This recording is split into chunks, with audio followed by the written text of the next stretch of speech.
Life may be compared to a journey, and along the way we learn from others who have gone ahead of us and whose experience can speak to us. We also learn from those who walk with us, sharing the road. As people of faith, we trust that we are not alone on this journey, and that in fact, our closest companion is Jesus, who has not only gone ahead of us, but also still walks with us. For many centuries now, people have meditated on the last journey that Jesus made, and from that they have learned much about him and about themselves. They feel encouraged to go on, to continue when things are difficult and darkness threatens to drag them down. Jesus, the great teacher, gives remarkable lessons on courage and commitment, love and compassion, generosity and hope. In the name of the Father, and of the Son, and of the Holy Spirit. Amen. Let us pray. Lord Jesus Christ, fill our hearts with the light of your Spirit, so that by following you on your final journey, we may come to know the price of our redemption and become worthy of a share in the fruits of your passion, death, and resurrection. You who live and reign forever and ever. Amen.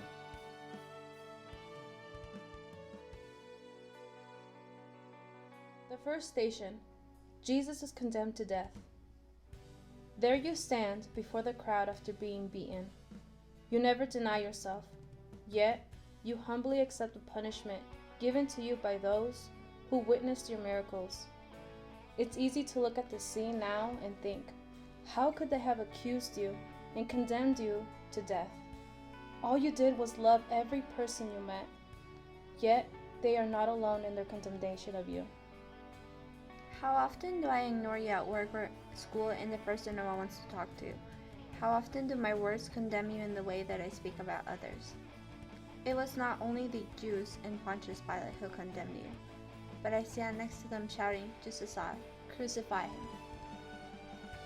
Jesus, forgive me for the ways in which I condemn and pierce others with my words and actions. Help me to love like you and learn from your example.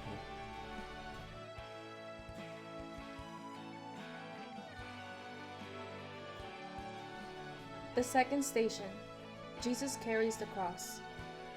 By now, you have endured a sleepless night, betrayal by your friends, and a beating that is too horrible to fully imagine. You've been whipped, stripped, and spit on by countless faces, some of whom last week treated you as royalty as you entered the city, and now they hand you a cross to carry. The weight of it is far more than any number of pounds we can figure. For in carrying the cross, you carry the weight of our sins. How often do I forget that you have carried the load for me? How often do I try to carry things on my own, not allowing you to help me? It was not only the sins of the world that you carried, it was my sin, my selfishness, my pride, my anger. Each added more weight to the load. And it was not only my sin you carried, but also my burdens, my worries, my fears, my sadness, my insecurities. Each you carried step by step towards Golgotha, the place of the skull. Jesus, help me not forget the load that you carried for me. Give me the strength and the courage to let go of those things that separate me from you. The third station, Jesus falls for the first time. As you walk through the narrow streets, every movement, every jolt burns and reopens your wounds. The pain along with the weight of the cross becomes too much and you fall. In boxing, when a fighter falls and is too beaten to continue, the fight is stopped by the referee. Yet, there is no one there to stop the battle that you fight for us. Even though you know what still lies ahead, you do not stop and somehow find the strength to continue. How many times have I fallen in my walk? Too many to count, I'm sure. So many times when I fall, I don't feel like getting back up and trying again. There are too many temptations that I am faced with that feel too fun and easy to do because so many around me are doing them. Jesus, help me to remember your courage and perseverance when you fell. Give me the courage to get back up when I fall. Help me remember that it is worth to live as you live. The fourth station, Jesus meets his mother. Amid all the shouts and jeers from the crowd that move like a wave in your mind as you struggle to remain conscious, one voice stands out. At first, it is so faint that you wonder if it is real. But then, as your eyes meet and you see her face, you are not surprised that she is there for you. She has always been there for you. Her yes to the Father has been a light in the darkness, and now, here in your darkest hour, she is there. There are so many times when I feel alone in my struggles. It seems that no one understands what I am going through, especially my family, but I realize they must. How many times have I hidden things from my family out of fear of what they would say? Or what problems would it start when all they want is to love me? Jesus, help me to remember that I am never alone in my struggles. Help me to see my parents as you saw yours. Help me know their love for me and when things are hard between us. Help me to remember the light of your mother in my life. The fifth station, Simon helps Jesus carry his cross. Those soldiers who had beaten you all day had what appears to be a moment of compassion. Yet instead, their selfish motives override their opportunity for charity. They only want to follow their orders, to get you up to the place where you will be crucified. How beaten you look that they decide to grab Simon, a Cyrenian out of the crowd, to help you carry the cross. He follows behind you, walking in your steps, helping you move forward. You press on, knowing that the worst is yet to come. How often do I pass an opportunity to help someone in need? Do I let what others may think of me stop me from reaching out? Jesus, open my ears to hear the ways that you call me to serve. Help me follow Simon's example of helping others. Help me to know what it means to be a true and faithful servant.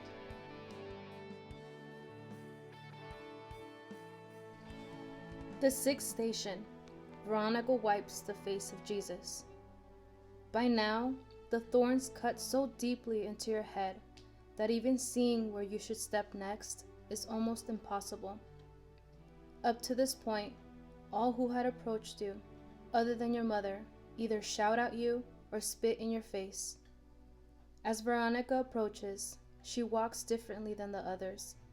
As she reaches out her hands and wipes your face with her cloth, suddenly her face of compassion becomes clear. No words are necessary. Both your eyes say it all. For in that moment, your dignity as a man is restored. How many times have I forgotten that each person is made in your image and likeness, and therefore deserve my respect? Do I make other objects of my pleasure and ignore their humanity? Veronica courageously stepped forward and dared to treat you differently than everyone else. Could I do the same? Jesus, help me to see your presence in others. Give me the courage to follow Veronica's example of treating others with love, even when no one else does. The seventh station, Jesus falls the second time. The soldiers are enraged at you for falling this time. They can't understand how Simon's help is not enough. In their anger, they hit you again and again before they remember that you have to be alive to be crucified. The beating stops, but the shouts and taunts become louder and harsher. At this moment, you can stop this. You are the Messiah and have the power to reveal yourself to everyone there. But you know that it would not fulfill all that is written about you. You know that you must be faithful to all of the Father's promises to his people. Remembering your love and your faithfulness, you get up. And now, with your wounds full of dirt and each step embedding it deeper, you keep going. How many times have I failed to follow through on my promises? Or worse yet, how often have I lied even to people I care about? Do I remember your faithfulness even when I fail? Jesus, help me to believe in your faithfulness and love for me. Give me the grace to follow through on my word to others. Help me to be a person of integrity. The eighth station, Jesus meets the women of Jerusalem. Their wailing sounds like a funeral. They cry and weep as if you were already dead. While air still passes through your lungs, and your heart still beats, to them you are dead. They know you are on your way to be crucified, and because of the beating you have endured, you already look like you should not be breathing at all. Yet in this moment, consumed by death, you speak words of life and say, "Daughters of Jerusalem, do not weep for me." Do I listen to your words in my life? How often have the things I've watched or listened led me away from you? Have I allowed the gospel of life to reign in my heart?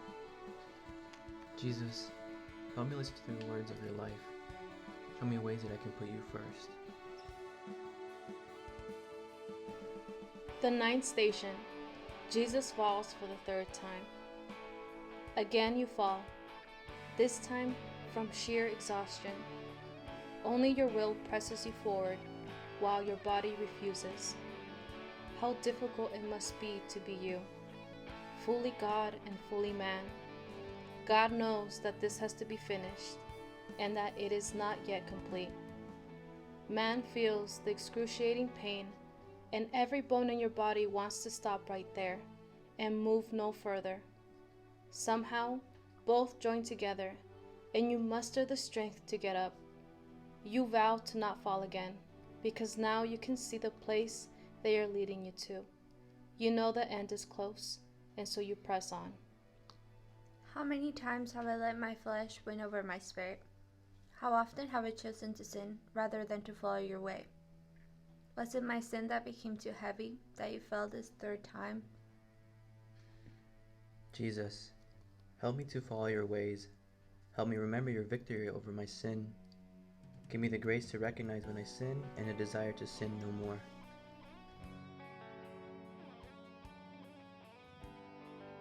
The 10th station. Jesus is stripped of his garments.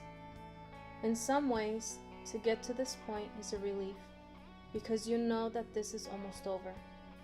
In other ways, it is terrifying, because you know the worst pain possible for man to endure is still waiting for you. By now, your bloody cuts have dried into your garments. Because of this, they act as a layer of skin for you, since so little of your own remains. As the soldiers strip you bare, it is not the nakedness that is painful, but rather the vicious tearing of your skin. The cuts that had closed now reopen, and once again, a river of blood runs all over your body. You are stripped from your dignity as a man, for even animals are given a swifter, less painful death. How often have I judged others by the way they look or what they are wearing? Do I find my own self-worth and self-identity by the clothes I wear or the way I look? Jesus, help me to look past the outside of others. Help me not to judge them by how they look or what they wear. Help me to find my self-worth and identity in you.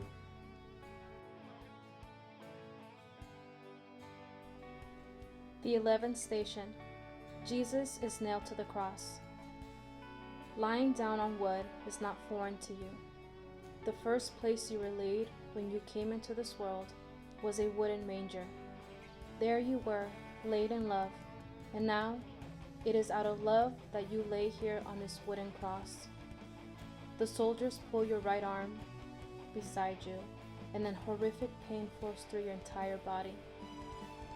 The nail pierces not only your hand, but also your whole body. The soldier pounds it in, only stopping to wipe your blood off his own face. Again, the nail is driven into another hand, and the pain jolts your entire body. Pain shoots up your legs as they nail your feet. In reflection, I am angered by the soldiers. I can't understand why they are doing this to you, and yet what is the hardest to realize is that not only am I in the crowd watching all this, but I am also one of them nailing you to the cross. How many times has my sin become a strike of the nail on your body? How often do I turn away from your mercy? Jesus, I'm sorry for nailing you to the cross in my own sin. Help me to seek your forgiveness and mercy for the time that I sin.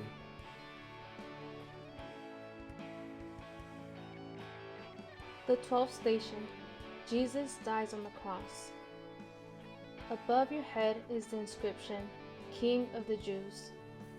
as you use every last ounce of life left in you to lift your body so that you can speak. You do not look the part, yet every word out of your mouth is one of love, truly from another kingdom. The faces of all humanity must flash before your eyes as one by one you recount whom you are doing this for. And finally you say, Father, into your hands I commend my spirit. It is finished. You breathe your last, and it looks as though this is the end.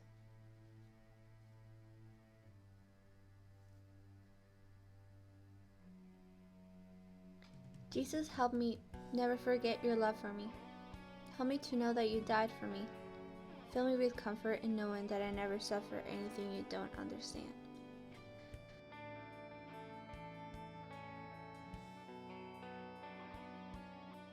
The 13th station. Jesus is taken down from the cross. The first arms that held you in this world are also the last. Your mother was told a sword will pierce her heart the day she presented you as an infant to the Father. Now, as she holds your body that is mangled beyond recognition, she sees not only the man she now holds, but also the child she held, and her heart is pierced. Your comfort to her will come, but in this moment she only has the Father to be with her in her sorrow and pain. All hope seems gone. How many times have I lost hope in you? How often have I doubted your ability to be God in my life over all things? Jesus, help me to trust in you. Help me to place all of my hope in you and give me peace in knowing that you are Lord over all things. The 14th station. Jesus is placed in the tomb. You are laid to rest by Joseph, Mary Magdalene, Mary your mother, and a few other women. As your body is anointed, Mary Magdalene remembers your eyes penetrating her heart.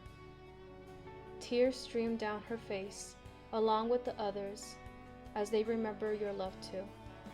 They wrap your body in clean linens and lay it in a new tomb. The stone is rolled over the entrance, and now it surely is the end. Up to this point, death is final. While those you have lived with, laughed with, and cried with are there in their heightened sorrow, believing all is over, you are conquering sin and death. How many times has death felt like the end? When I've lost a loved one, it can be so hard to remember your victory. How often do I miss opportunities to say, I love you, to those special people in my life? Do my family and friends know how I feel about them? Jesus, help me always remember that death is not the end. Give me the strength to say the words, I love you, to those people in my life that I do love. Help me to love every person, not just in words, but also in my actions. Jesus, I love you, I need you, and I trust you. Amen.